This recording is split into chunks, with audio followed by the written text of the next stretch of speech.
stories just for fun. I really enjoy these, and I get to be creative at the same time. So, this is called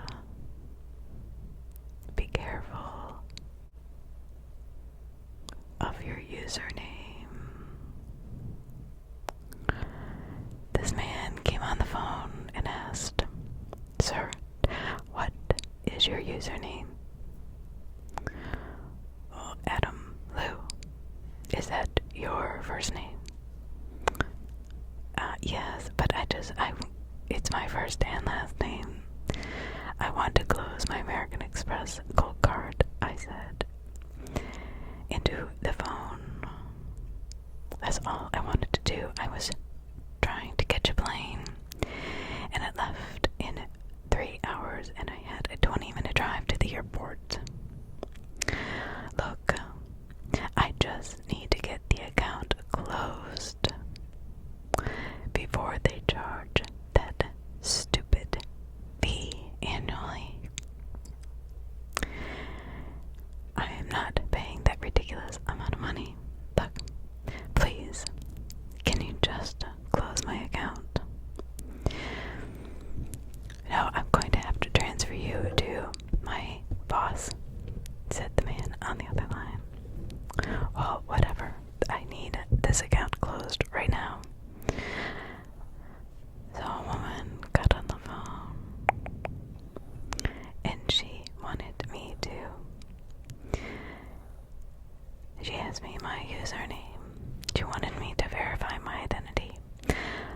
I'm not sure why I have to verify my identity when I'm just trying to close an account, I said. "Look, just a few security questions, like always. Look, I want to close the account, not do anything to it. But we want to make sure it's you." "Okay," I said, desperate to get on the road. "So what is your current address?" 2121 Peppermill Lane, Connecticut. "And what is your mother's maiden name?" Stevens. Yeah. "Thank you for that, Mr. Lou. We just need to ask you a few more questions." "What? How much verification do you people need?" "Well, it's just to make sure it's really you. But I'm trying to close the account, not take money or add or do anything nefarious to this account." "Sir, calm down. Look, I have a plane to catch. First, which of the following addresses have you lived at?" "Oh, you're serious? Is it Lappy Lane,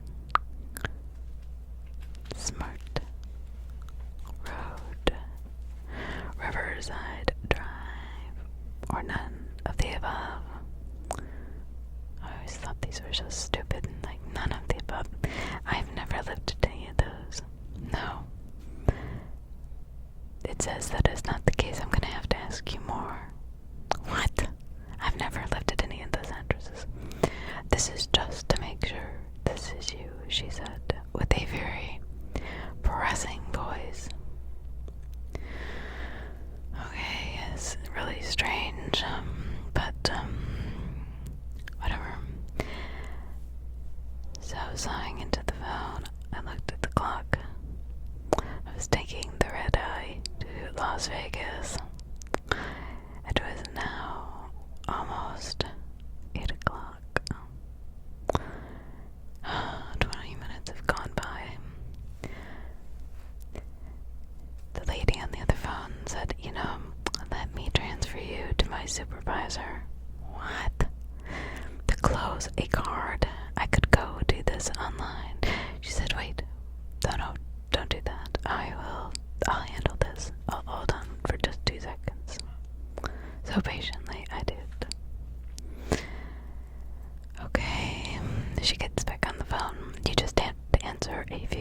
security questions.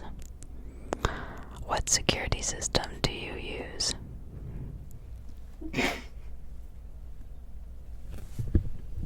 What? I said. Why would you need to know that? ADD, Ring, Alarm, Adobe, or none of the above? I don't even know. It's part of my HOA. What does that have to do with the bank? A pause, a long pause, and I heard what sounded like a bunch of papers shuffling violently on the other end of the phone. That was strange. I got an eerie feeling in my stomach when the person on the other line, slightly different tone, said, "How tall are you?" 5'5". "And how much do you weigh?" I said, "What?" "Oh, we're just curious." "Or what?" I need to catch a plane." Listen, how many questions are they going to be, and are they going to be ones that make sense? I just need to close my account, and I have to catch a plane. Okay, sir, calm down. Okay, one last question. The woman with the different voice, I could have sworn, said, in a smooth, soft quality, as if she were wickedly smirking on the other end of the line, "Do you own a gun?" What? What kind of question is that? No, I don't own a gun. "Thank you, we verified your identity," she exclaimed, her voice growing suddenly very excited. "Okay, so I would like to close my account," I said. "Damn it, I'm going to miss my flight." "Oh," she said, "that is not possible, Mr. Liu. You cannot cancel my card." "Why not?" A long pause on the other end. "I cannot cancel your account because I do not work for American Express." "What?"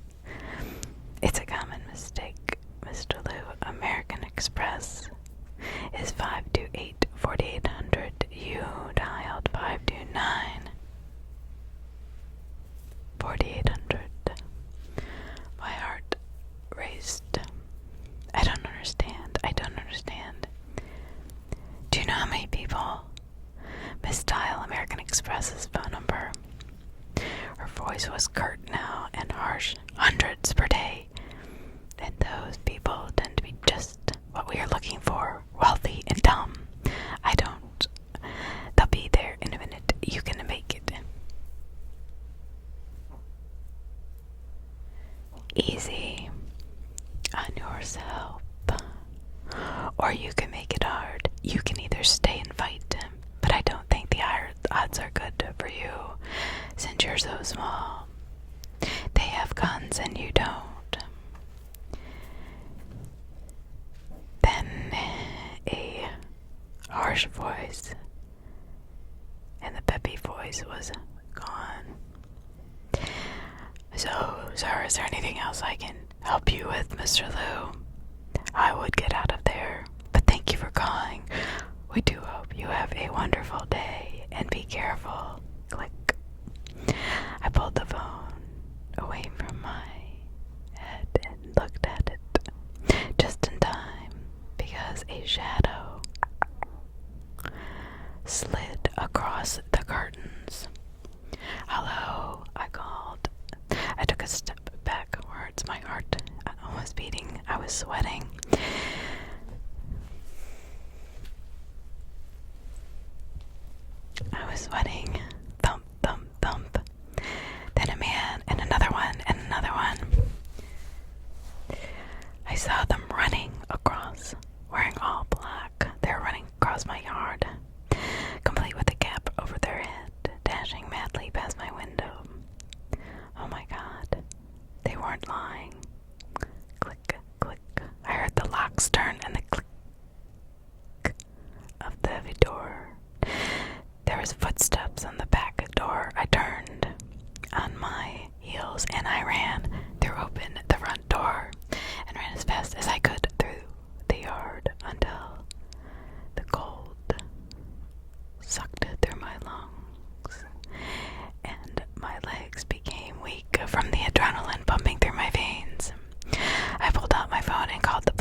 missing. Thousands of dollars I had in a safe, my TV, my iPad, my computer. I luckily was insured, but I reported it all to the officers and they told them about the phone number. But when we called it, we only heard that sound, like this number is no longer in service. Just dial down. Wow, I thought. They left. I sat in silence. My mind was reeling. I then got on my computer I had tucked away where they did not find. An old half-broken thing. No wonder it wasn't stolen, and wrote this post to warn you. There are hundreds of different ways that you can misdial American Express, Visa, your bank. Be careful. Whoever these people are clever and are jump from number to number, pretending to be whoever you are looking for. They ask security questions, quote, end quote, to get information out of you, to rob you blind, or worse, to kill you. Do not fall for this insidious trick. If you want to close an account, just go online. Don't pick up the phone. Just do it on a secured website. And never answer strange security questions.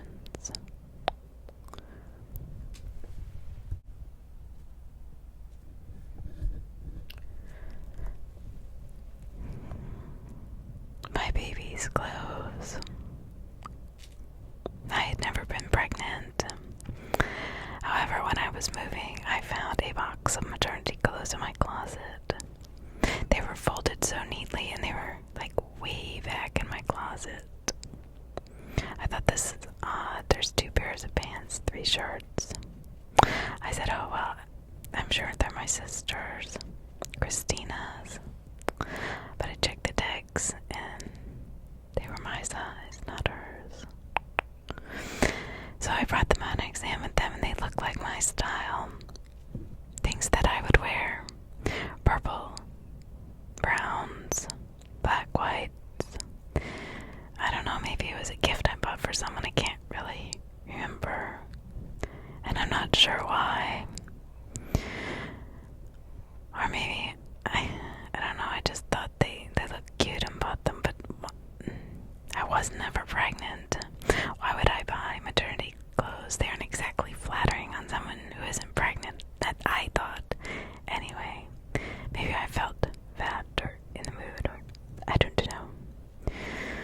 Anyway, I didn't think much about it. I put them back into a box and continued my packing. But then I found something else shoved away in the back of the closet. Under blankets and old dresses, there was a toy fire truck. Now that was strange, as if a ghost was living in my house that was a baby. This started to freak me out. I started to feel like somebody was watching me. I picked it up and turned it over in my hands. It looked kind of familiar, maybe when I was a kid. There was a little ladder on top.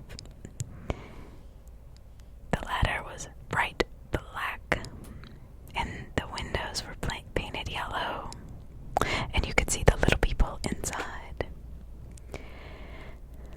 Maybe they were Brandon's, my sister Christina's son.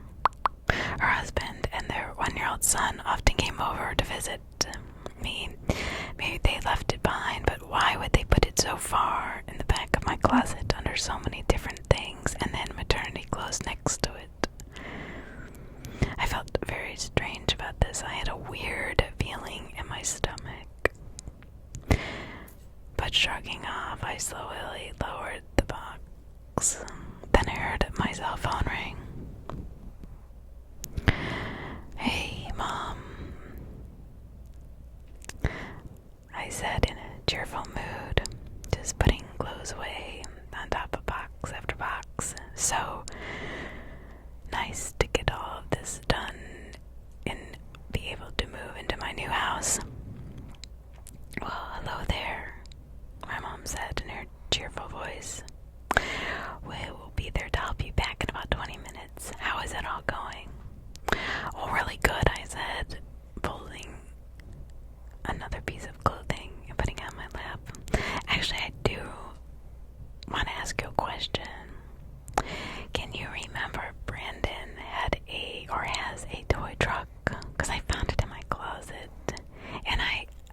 imagine it is. I can't imagine that it is a ghost or some strange person.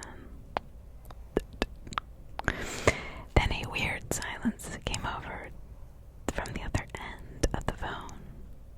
A really long silence. I thought my mom had hung up on me.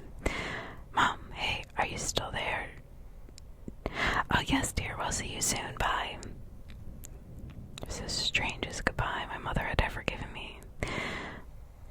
They finally arrived. She was with my sister Christina, and of course her son Brandon. It's strange, though. They were all so quiet. And when Christina gets nervous, she scratches her neck until, she gets hives when she's nervous. And I looked at her, I said, "What are you so nervous about? Did you have a bad argument on your way here?" My mom laughed. No, honey, it's fine. I need to tell you something. Oh, well, we need to tell you something. Go ahead and sit down with me at the table. She pointed to a chair, and I looked really confused. So, Stefan, I said, "Do you know anything about this? This is Christina's husband." He just refused to look at me. My mom said, "I need to tell you something." Okay. The grim, kind of horrible look on her face told me that it wasn't anything good. Made me start to sweat and my heart start to pound. My hands, my palms were slippery. Is there something wrong with me, or did I do something? Well, it's not that. And she stumbled over her words. "This is why you were so weird on the phone," I asked. It's such a strange. They were all acting so strange, even my father. She nodded. She then made me sit down, pulled out the chair, and pressed against my shoulders. I said, "Okay, fine, I will sit."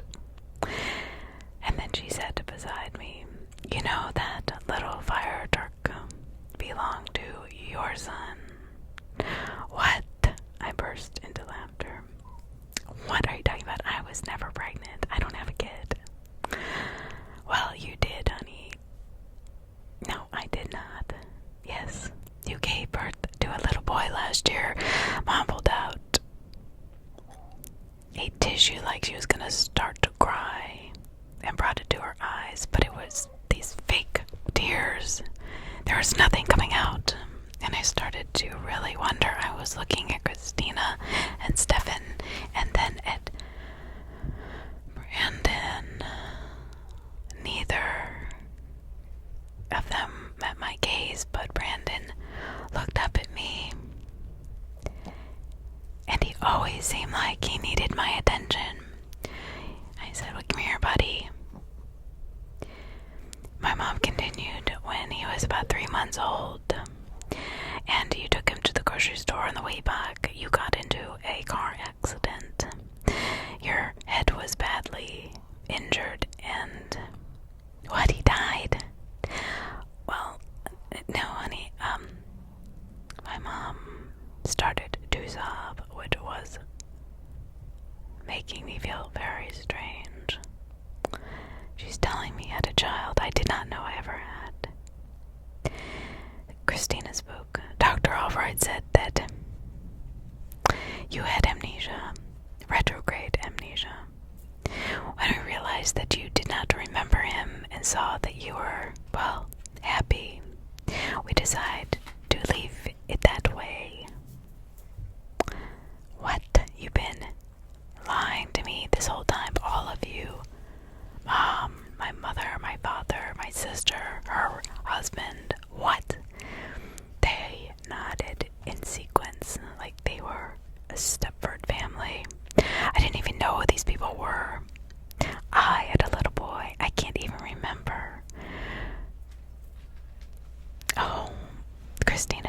just trying to protect you. And my mother was nodding. No, you weren't. I just sat there thinking in my head, you're lying to me. You're stealing from me. You're using my amnesia to take my son, is what I was thinking. Staring off into space, feeling my face get really hot and red. I felt something on my leg. I looked down and Brandon was standing there holding the truck with a pointed finger. He lifted the little ladder, then smacked it down again. I jolted. Something in my mind, images shot through my head. They were very cloudy and vague, and I don't know, they were broken pieces, but I do remember this. I remembered something. Some lifting the ladder, snapping it down. As you know, I was teaching him how it worked. Then my mom would walk in carrying a bowl of oatmeal. Oh, Mom, thanks, but I'm not hungry. And she would say something about, it's good for your milk or something like that. And then I forced myself to eat, and I felt so tired all the time. I do remember this now. My mom always wanted to watch You Get Your Rest. I remember waking up. I was in the hospital, and he was gone. My head shot up. I glared at the three of them. Four, really. My heart, my teeth were grinding. My heart was pounding. My fists were clenched, mine so hard that my nails were drawing blood. I was so angry that they had lied to me and took my son. That's when I realized it. But my mom's eyes were dry. Her sobbing, pathetic sounds were the same rehearsed gasp of air, the same weak whimper of grief. I said, you're not sad, you're not crying, you're not really shedding any tears, those are fake, I said. My mom looked up at me incredulously. What? You're faking it, all of you. Her eyes faded into anger. Ridiculous. What kind of daughter? What kind of daughter am I? What kind of mother does that to her daughter? She was talking to Christina in the kitchen, unaware I was standing right outside the door. They were embarrassed of me. What am I supposed to tell my grandmother? A loud clink as Christina set down her cup. And it's not fair, Elliot. Well, when Elliot died, and Stefan and I tried to have another child, we tried and tried and tried and couldn't have another one. It's not fair. She could just go to a bar one night and take somebody home and get pregnant. Who does that? Somebody she doesn't even know. I'm the one who deserved the baby, not her. I agree, Mom said, her voice taking on a strange, calm, sweet tone. That should be your baby, not hers. I made my presence known and I stared at them, pretending like they cared. Oh, then I grabbed my son, hoisted him onto my hip, held him tight against my chest, and I ran out of the apartment. I heard their yells echoing behind me of confusion and realization, but I kept running.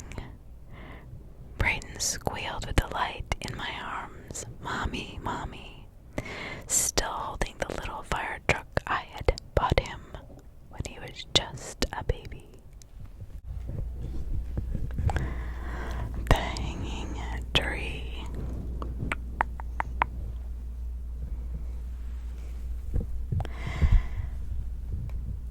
The Hanging Tree.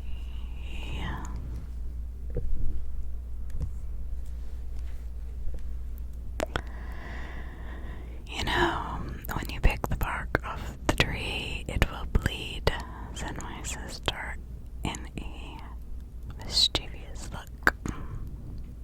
Her eyes flickering in the orange firelight.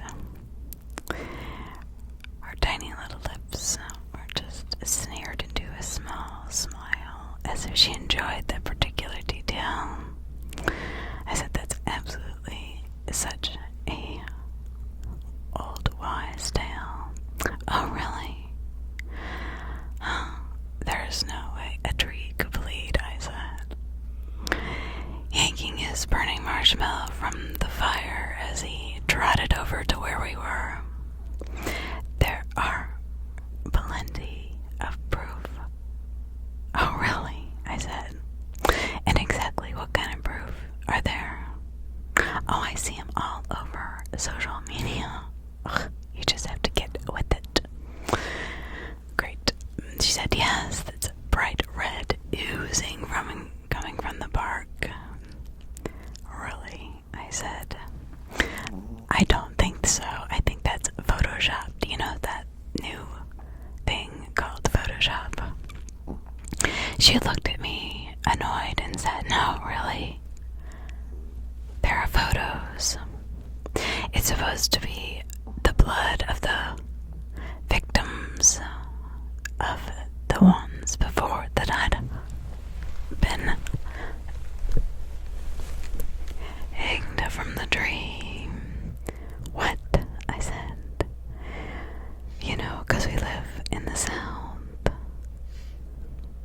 Okay, I'm interested, and plus, who isn't up for a good ghost tale during a camping cookout? Firelight, scary story, I said. Let's go. Bring it on. Let's see who can scare one another the most. Well, here's the legend. The tree absorbed all the blood spilled at its roots. Now, instead of sap, human blood pumps through its veins.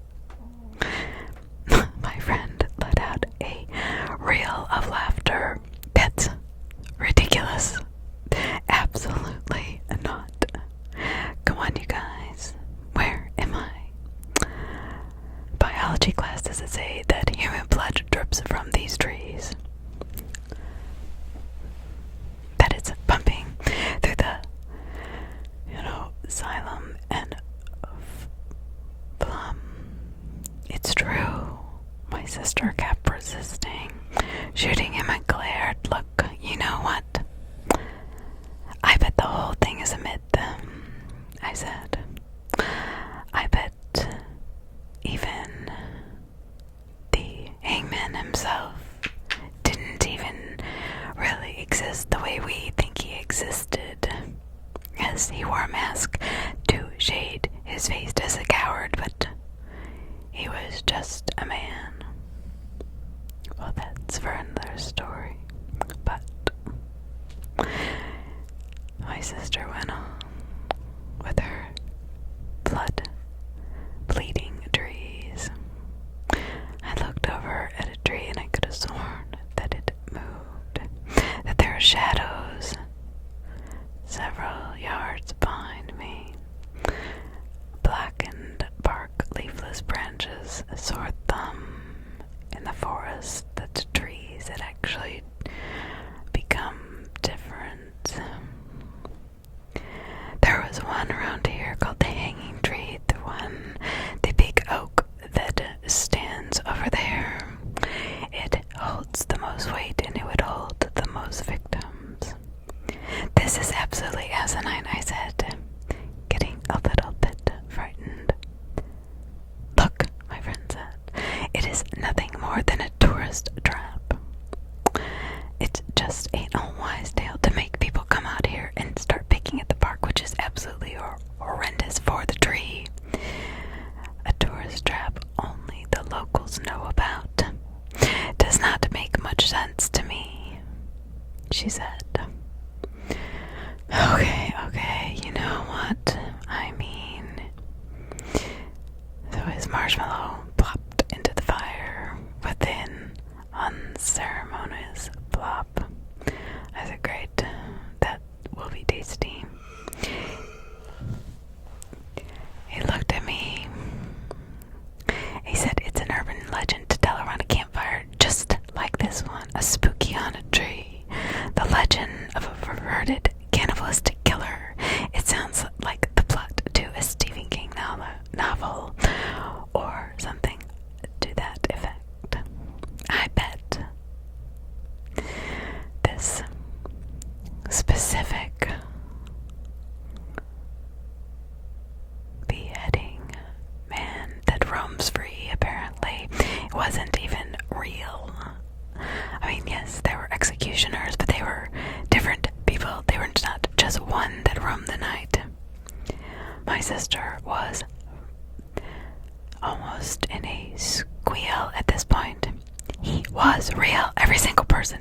town who's old enough to have seen it says it happened.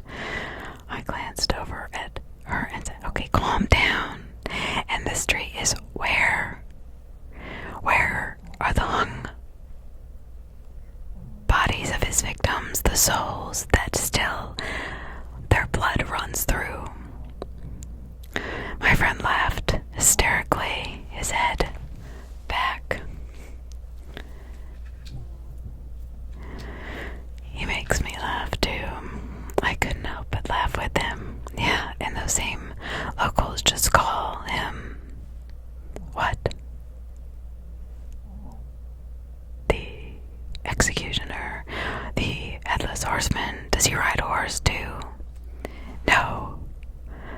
The monstro. Oh, monstro. The Spanish word for monster. If he's real, why don't they call him by name? Doesn't he have a name? Because they don't want to give him dignity. If we give him dignity, it will give him power. You are talking crazy, I said to my sister. The smile had faded from her face. She scooted closer to the fire. The black shadows faded from her face.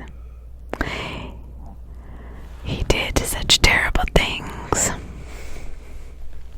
He did such terrible, terrible things. She repeated. You cannot call him by name, only to glorify it. Well, that's a clever lie, but it doesn't fool me, said my friend. I moved closer to him. As he was plucking another marshmallow from the bag. Come on.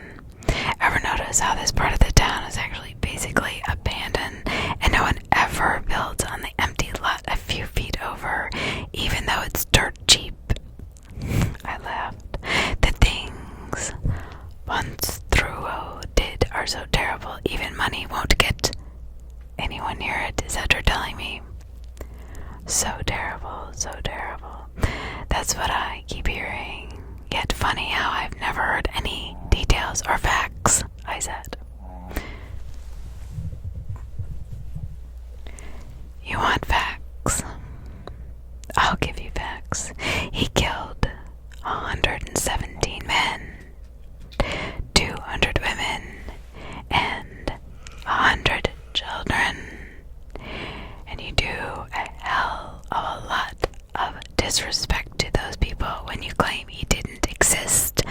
Do you know that pisses their souls off? Her eyes were glaring at me and glazing over as if she were possessed. I looked at my friend and he looked at me, seeing the same thing, almost as if she had taken on the souls of the dead. She said, I'm not done, as her voice became razor sharp and cold. Air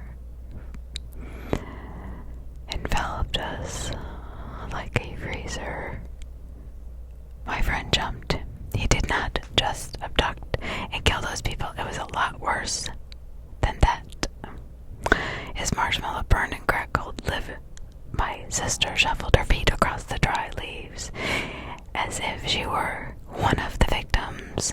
He led each victim blindfolded to the tree. I glanced down from their faces and into the blinding flames.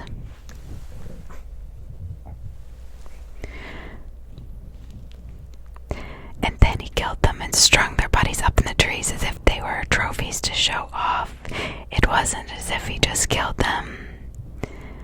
My sister's eyes shone brightly but black. Now all you could see was the fire in her eyes and the blackness behind it. She wiped her sleeve across her forehead strangely, and then he eviscerated them. Oh, my friend said softly. Then he took them back to this house, but not before he removed their right shoes and added them to his memento box. So you tell me that this guy who eviscerated all these people kept their right shoe for some reason. That's sounds ridiculous. Why didn't he keep a hand or something? That is not the story. He ate them all, my sister whispered. And both of us turned white as we let the silence of the night creep in, and the shadows forewarn us into the desert night. Oh, come on. What a load of... This is bullshit. Tucker stood up and rolled his eyes. I cannot guarantee you anything except for this. There is not a shred of truth in that story. No monsters drove, no cursed tree, no blood coming from any tree. It's made up. It's from the internet. He laughed, blowing in the blackened marshmallow. Oh yeah, you bet I do. Then how about this? The day after Monster died, the tree died. Then all of the foliage within a few feet of it. Nothing grows there to this day. Well, of course not, because it was all a lie. You can get your lazy ass up and see for yourself. Tucker did not reply. Michael Tucker was my friend from Oregon that always came with me. He liked adventure as much as I did, but this, I think, was getting to him. My sister said, "Go on, look at it." Her smile was back, but weird. "Are you too scared?" He grumbled and turned around. "I can see it from here, and you're right, but obviously the tree died because everyone peeled off its bark, you idiot. It's not good for the tree." Okay, so that's why the tree's dead, but what about the fact that nothing grows around it? The tree's roots probably choke everything out just like every other big tree. My sister obviously getting exasperated. Or the soil is too sandy. It doesn't allow for other plants to grow, or there's no sunlight that can get in. Teenagers stomping on it. Okay, let's talk about those teenagers. I smiled, leaning closer to the fire, my face growing hot. So they climbed on it, they decorated, they peeled off all of the bark to leave it to nothing, and it died. There hang effigies from it. Let's add it. Even now, a stray piece of rope hung from the lowest branch, swaying in the wind. I tried not to look at it because I thought she just said the tree was gone. Yeah, and do you know what happened to those teenagers? No. Adrian Keller climbed it to take a selfie. A month later, he was committed to a mental institution because of the violent act that he did on his mother, which almost killed her. Okay, so he was probably crazy to begin with. I'm not done yet, she snapped. On a fine Wednesday afternoon, Greg Patel skipped school to be with his girlfriend, Ariana Stewart, underneath the tree she got. Well, let's just say, and months later, miscarried something so terribly deformed the doctors didn't even call it a fetus. My friend didn't have a snarky reply for that one. And Sydney Taylor, let's talk about her. After hanging an effigy from the tree, she started sleepwalking. At first, she'd wake up under the tree, then she'd wake up in the neighbors' lawns. Finally, she woke up in one of their houses, surrounded by a pool of blood and two corpses. She had murdered them both. That's enough, I said. He gets the point. You don't need to repeat it. She'd taken off the right shoe of each corpse and stripped them naked, and each one was missing large chunks of flesh that she had consumed, which they later found in her stomach. Okay, you made your point. A thick silence fell over the three of us. Finally, my friend said, I still don't believe it.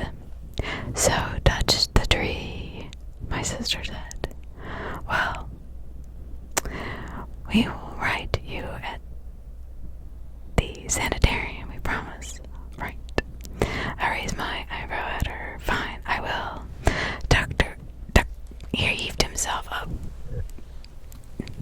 himself up. Off of the ground with heavy footsteps, he started into the darkness. "Stop," I said. "Just wait." Not that it's true or anything, but it doesn't matter. It just means bad luck. I don't want that to happen to you. But I followed them both through the trees. Soon enough, the three of us were standing before the hanging tree, even though it was not there previously. Swaths of bark were peeled off, which made me feel bad for the tree. A thick sap, almost blood-like, oozed from the wounds. The bits of the rope swayed in the wind. How is this possible? Initials and hearts carved all over the bark. This is all still intact. I noticed a faint marking on it that read Greg and Arya near the root, and my heart dropped. "Please don't do it," I begged my friend. Duck stood in the corner, just the border of the dead circle where the weeds and the shrubs dwindled into sticks, leaves, and rotten mud. His arms was stretched out, fingers inches from the trunk. Tucker was joking. "Don't do it." Les tucked at his sleeve. "Relax, it's just a tree," Tucker said. Of course. Tuck was going to do it now. He always had a crush on her, so he had to show off. He couldn't pass up a chance to be some sort of macho asshole. "Tucker, please," I begged. My sister looked at me expectantly, as if she expected me to dissuade him. I was silent. "Come on, let's go to sleep." The whole idea was dumb. "I want to touch the tree," my sister said. Tucker took a step forward. "I want to prove to you I'm right. This whole thing is a elaborate hoax," I said. "Who cares? So many bad things happened around it. It doesn't matter if it's a hoax or not." He took a step forward, arms outstretched. "No!" Liz grabbed his shoulders, but it was too late. His fingers pressed into the dark and he would pull them back. Rusty red sap covered them. My sister stepped forward, eyes brimming with tears. "No, this is all my fault. Now you're going to go crazy and kill people." And I said, "Get a hold of yourself." And Tucker grabbed her and started shaking her. "It's just a tree, and a dead one at that." "That is not a dead tree," I said. The three of us walked back to the tent in silence. Tucker handled the fire. I cleaned up a bit around the campsite. But by the time I got inside, Lewis was already asleep, her messy hair poked out from the sleeping bag. I opened my own and snuggled in and closed my eyes. Jolted awake for a second, I could not place where I was. It was cold, colder than I'd remembered being that evening, like death. I fumbled through the darkness for my cell phone. 2:06 a.m. The light from my phone lit the inside of the tent. I saw Liz sleeping peacefully in her bag.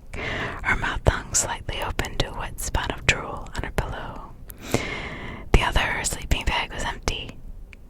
My heart stopped thumping. "Tuck, Michael Tucker," I said, softly at first. No reply. "Hey, Mike." His first name was Mike. I only called him that when I was nervous. I called Liz. She stirred next to me. I slowly stood up carefully, not to rustle the sleeping bag too loudly. With one hand, I peeled back the entrance of the tent. Everything pitch black. Everything cold. It was super cold. Like it was the middle of winter in the Rockies. It lit the clearing in bright white glow. The charred remains, our campfire depressions in the church where we placed our folding chairs, and the distance as silhouettes standing under the tree, facing away from me. "My friend, Tucker," I shouted, running towards him. I stopped a few feet away. He did not turn around. "Are you okay?" I said. A silence, except for schlick, schlick. I grabbed him by the shoulders. "Tucker, what?" I stopped. The entire tree was covered in carvings, hundreds of them, all Tucker's handwritings, all the same word. "Liz." "Tucker, hey, are you okay?" As if waking from a deep sleep, Tucker jolted and glanced around. Yeah, I'm fine," he said, shaking his head. He glanced at the tree. "Why am I out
saw an empty lot approaching.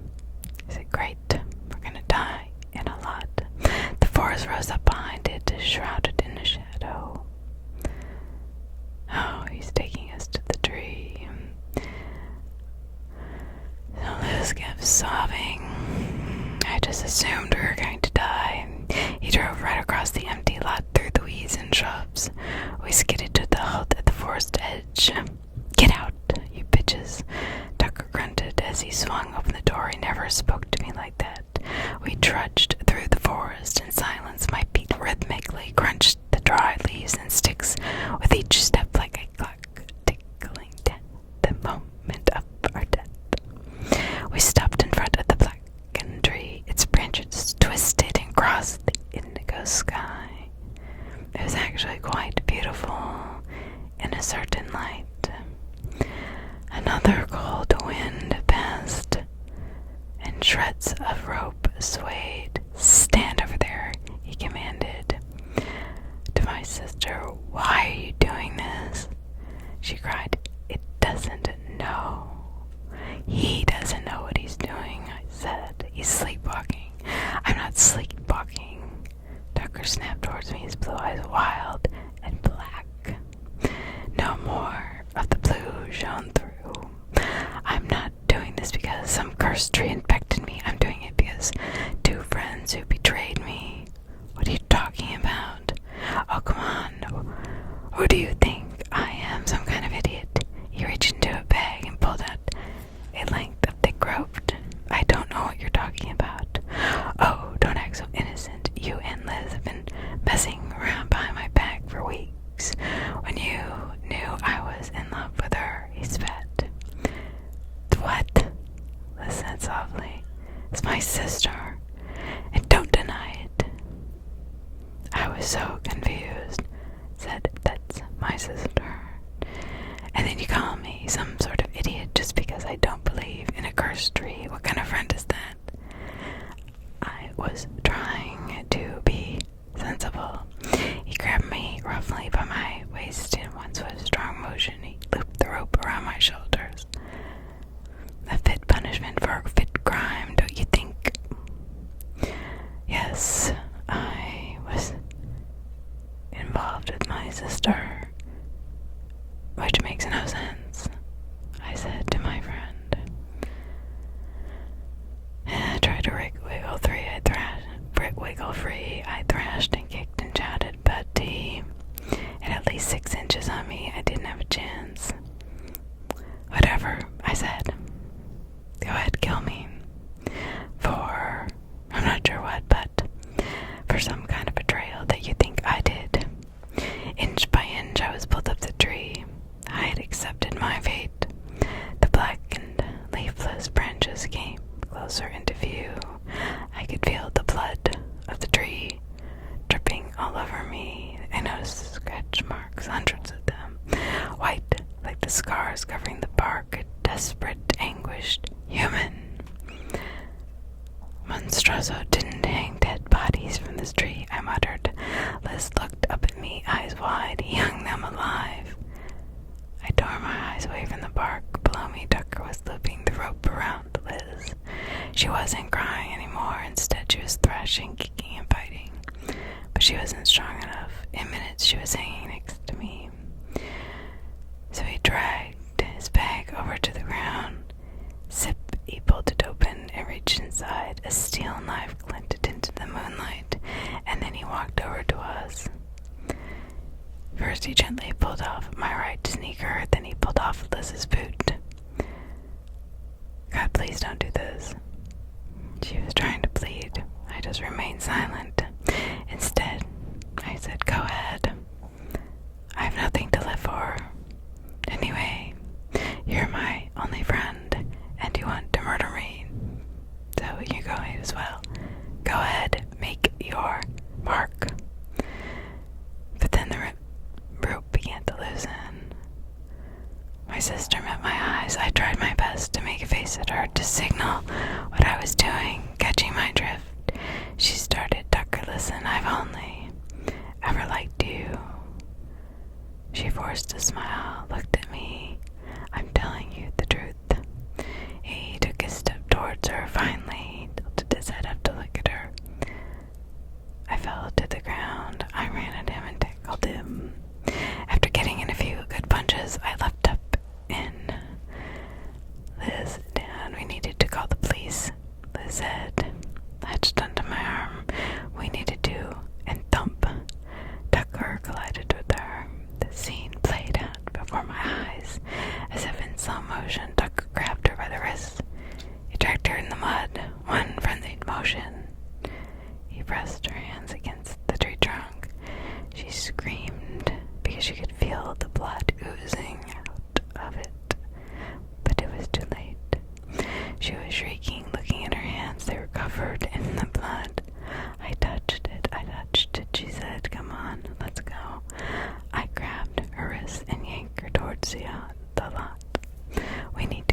Tucker was already reaching for the knife, his face twisted, an expression of anger.